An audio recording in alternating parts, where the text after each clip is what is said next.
यानी दखनी तितिर और मादी, उनकी बोली आपको सुनाई दे रही होगी।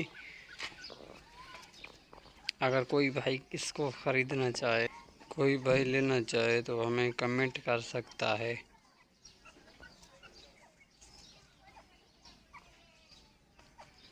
सुने, सीटी पे बोल लेंगे।